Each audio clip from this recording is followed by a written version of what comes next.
Hello guys, welcome back to our ಪಿಸೋನಾ diaries. Last ವಿಡಿಯೋಲಿ ಟ್ರ್ಯಾಂಟುಲಾಗೆ ಹೇಗೆ ಆ್ಯಂಡ್ ಏನು ಫೀಡ್ ಮಾಡಬೇಕು ಅಂತ ಎಲ್ಲ ಒಂದು ಡಿಟೇಲ್ ಆಗಿ ಒಂದು ವಿಡಿಯೋ ಮಾಡಿದ್ದೆ. ಆ ವಿಡಿಯೋ ನೋಡಿಲ್ಲ ಅಂದ್ರೆ ನೋಡ್ಕೊಂಬನ್ನಿ. ಸೊ ಫೀಡಿಂಗ್ ಅಂದರೆ ಮೇನ್ ಬೇಕಾಗಿರೋದೇ ಮೀಲ್ ವಾಮ್. ಸೊ ಈ ಮೀಲ್ ವಾಮ್ನ ಹೇಗೆ ನಾವು ಮನೆಯಲ್ಲಿ ಲೈಕ್ ಕಲ್ಚರ್ ಮಾಡೋದು ಅಥವಾ ಮನೇಲಿ ಹೇಗೆ ಇಟ್ಕೊಳ್ಳೋದು, ಅದು ಜಾಸ್ತಿ ದಿವಸ ಹೇಗೆ ಅದನ್ನು ನಾವು ನಮ್ಮ ಹತ್ರ ಇಟ್ಕೋಬೇಕು ಅಂತ ಅಂದ್ರೆ ಈ ವಿಡಿಯೋ ಮಾಡ್ತಾಯಿದ್ದೀನಿ. ಸೊ ಮೇನ್ ಬೇಕಾಗಿರೋದು ಈ ಥರದೊಂದು ಟಬ್ಬು, ಬಕೆಟ್ ಎಲ್ಲ ಒಂದು ಎನ್ಕ್ಲೋಸರ್ ಥರ ಸೆಟಪ್ ಮಾಡೋಕ್ಕೆ ಒಂದು ಈ ಥರ. ಸೊ ಅದಕ್ಕೆ ನಾನಿಲ್ಲಿ ಹೋಲ್ಸ್ ಮಾಡಿಕೊಂಡಿದ್ದೀನಿ ವೆಂಟಿಲೇಷನ್ಗೆ. ಸೊ ಕಾಣಿಸ್ತಾ ಇದೆ ಅನ್ಸುತ್ತೆ ಅಂದ್ಕೊಂಡಿದ್ದೀನಿ. ಸೊ ವೆಂಟಿಲೇಷನ್ಗೆಲ್ಲ ಹೋಲ್ ಮಾಡಿ ಇಕ್ಕಿದ್ದೀನಿ, ಚೆನ್ನಾಗಿ ಜಾಸ್ತಿ ಹೋಲ್ ಮಾಡಿದ್ದೀನಿ ಇದಕ್ಕೆ ಆ್ಯಕ್ಚುಲಿ. ಆಮೇಲೆ ಇನ್ನೊಂದು ಮೇನ್ ಇಂಗ್ರೀಡಿಯೆಂಟ್ ಏನು ಅಂದರೆ ಓಟ್ಸ್, ಅಥವಾ ಇದ್ರ ಬದಲು ರೈಸ್ ಬ್ರ್ಯಾನ್, ಇದು ವೀಟ್ ಬ್ರ್ಯಾನ್ ಅಂತ ಬರುತ್ತೆ, ಅದನ್ನು ಹಾಕ್ಬೋದು. ನನ್ನ ಹತ್ರ ಓಟ್ಸೇ ಇತ್ತಲ್ಲ, ಸೊ ಅದಕ್ಕೆ ಓಟ್ಸೇ ಹಾಕೋಣ ಅಂತ ಅಂದ್ಕೊಂಡಿದ್ದೀನಿ. ಆಮೇಲೆ ಒಂದು ಈ ಥರ ಹೈಡಿಂಗ್ ಪ್ಲೇಸ್ ಇದಕ್ಕೆ, ಸುಮ್ಮನೆ ಜಸ್ಟ್ ಹಿಂಗೆ ಹಾಕ್ಬಿಡೋಣ ಅಂತ ಒಂದು ಹೈಡಿಂಗ್ ಪ್ಲೇಸು. ಆಮೇಲೆ ಮೇನ್ ಬೇಕಾಗಿರೋದು ಮೀಲ್ ವಾಮ್. ಆಮೇಲೆ ಇದಕ್ಕೆ ಫೀಡಿಂಗ್ ನಾನು ಬನಾನಾ ಪೀಲ್ನ ಹಾಕ್ತಾ ಇದ್ದೀನಿ. ನೀವು ಇದಕ್ಕೆ ಕ್ಯಾರೆಟು, ಪೊಟ್ಯಾಟೊ, ಆಪಲ್, ಪೈನಾಪಲ್ ಇಲ್ಲ ಅನಿಸುತ್ತೆ. ಸೊ ಇದು ಸಿಟ್ರಸ್ ಫ್ರೂಟು ಮತ್ತು ಕ್ಯಾಪ್ಸಿಕಮ್, ಬೆಲ್ ಪೇಪರ್ಸ್ ಇವನ್ ಬಿಟ್ಟು ಏನಾದ್ರು ಫೀಡ್ ಮಾಡ್ಬೋದು, ಎಲ್ಲ ತಿಂತವೆ ಇವು. ಸೊ ಸ್ಟಾರ್ಟ್ ಮಾಡೋಣ ವಿಡಿಯೋನ. ಅಂದರೆ ಮೊದಲಿಗೆ ಎನ್ಕ್ಲೋಸರು, ಅದಕ್ಕೆ ನಾನು ಒಂದು ಸ್ವಲ್ಪ ಸ್ಮಾಲ್ ಲೇಯರ್ ಆಗೋಷ್ಟು ಓಟ್ಸ್ ಹಾಕಿದ್ದೀನಿ. 1 ಇಂಚು ಇಲ್ಲ ಅರ್ಧ ಇಂಚ್ ಸಾಕು. ಅದಾದಮೇಲೆ ಇದಕ್ಕೆ ಮೇನು ಹೈಡಿಂಗ್ ಪ್ಲೇಸ್ ಬೇಕೇನಾದರೂ, ಸಾಕಿದೆ ಅಂತ ನಾನು ಅಂದ್ಕೊಂಡಿದ್ದೀನಿ.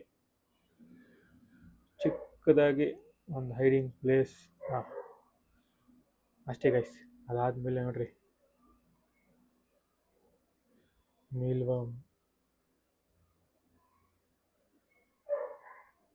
ನಾನು ಇವತ್ತು ನಮ್ಮ ಟ್ಯಾರೆಂಟುಲಾಗೆ ಇನ್ನೊಂದು ಫೀಡಿಂಗ್ ವಿಡಿಯೋ ಇದೆ, ಸೊ ಅದಕ್ಕೋಸ್ಕರ ಒಂದನ್ನು ತೆಗೆದಿಟ್ಕೊಬಿಡ್ತೀನಿ.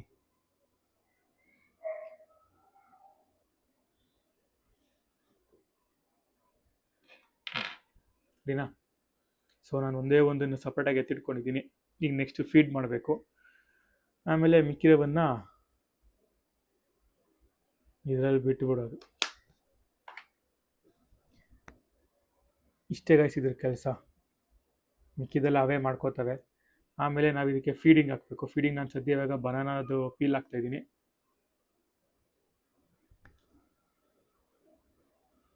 ಈ ಥರ ಹಿಂಗೆ ಇಟ್ಟುಬಿಡ್ತೀನಿ.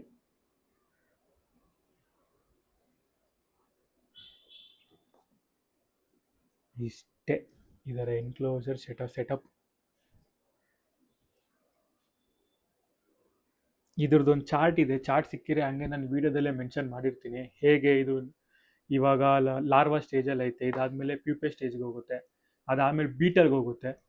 ಸೊ ಬೀಟಲಲ್ಲಿ ಅದು ಆಮೇಲೆ ಅದು ಬ್ರೀಡ್ ಆಗಿ ಎಗ್ಸ್ ಲೇ ಮಾಡುತ್ತೆ. ಎಗ್ಸ್ ಲೇ ಮಾಡಿದ್ಮೇಲೆ ಮತ್ತೆ ಸೇಮ್ ಇದೆ ಲಾರ್ವಾ ಸ್ಟೇಜಿಗೆ ಬರುತ್ತೆ. ಸೇಮ್ ಹಂಗೆ ಇದು ಲೈಫ್ ಪ್ರೋಸೆಸ್ ಕಂಟಿನ್ಯೂ ಆಗ್ತಾ ಇರುತ್ತೆ. ಇವಾಗ ಸದ್ಯ ಇದು ಲಾರ್ವಾದಲ್ಲಿ ಐತೆ. ನೆಕ್ಸ್ಟು ಪ್ಯೂಪೆಗೆ ಹೋದಾಗ ನಿಮ್ಗೆ ಅದೊಂದು ವಿಡಿಯೋ ಮಾಡಿ ಶೇರ್ ಮಾಡ್ತೀನಿ. ಆಮೇಲೆ ಬೀಟಲ್ಗೆ ಹೋದಾಗ್ಲೂ ಶೇರ್ ಮಾಡ್ತೀನಿ. ಸೊ ಈ ವಿಡಿಯೋಲಿ ಇಷ್ಟೇ. ಇದನ್ನು ಹೇಗೆ ಮನೇಲಿ ಇಟ್ಕೊಳ್ಳೋದು ಅಥವಾ ಬ್ರೀಡ್ ಮಾಡೋದು ಎಲ್ಲ ಒಂದೇ ಸೆಟಪ್ ಇದೆ ಗೈಸ್. ಹಿಂಗೆ ಇಟ್ಬಿಟ್ರೆ ಮುಗ್ದೋಯ್ತು. ಅವ ಪಾಡಿಗೆ ಮಾಡ್ಕೋತಾ ಇರ್ತೇವೆಲ್ಲ ಕೆಲಸನ, ನಾವೇನು ಮಾಡೋದಿರಲ್ಲ. ಜಸ್ಟ್ ನಾವು ಇದಕ್ಕೆ ಏನಿದು ಬಾಳೆನೆಲ್ಲ ತಿಂದಾದ್ಮೇಲೆ ಫೀಡ್ ಮಾಡ್ತಾ ಇರ್ಬೇಕಷ್ಟೇನೆ. ಆಮೇಲೆ ಕ್ಲೋಸ್ ಮಾಡಿಬಿಟ್ಟು ಒಂದು ಕಡೆ ಇಟ್ಟುಬಿಡೋದು, ಅಷ್ಟೇ ನಮ್ಮ ಕೆಲಸ. ಸೊ ನಿಮಗೆ ಈ ವಿಡಿಯೋ ಇನ್ಫಾರ್ಮೇಟಿವ್ ಅಂತ ಅನಿಸಿದ್ರೆ ಒಂದು ಲೈಕ್ ಕೊಟ್ಟು ಶೇರ್ ಮಾಡಿ. ಆ್ಯಂಡ್ ಸಬ್ಸ್ಕ್ರೈಬ್ ಮಾಡಿಲ್ಲ ಅಂದರೆ ಇನ್ನೂ ಸಬ್ಸ್ಕ್ರೈಬ್ ಮಾಡ್ಕೊಳ್ಳಿ. ಆ್ಯಂಡ್ ಬಾಯ್.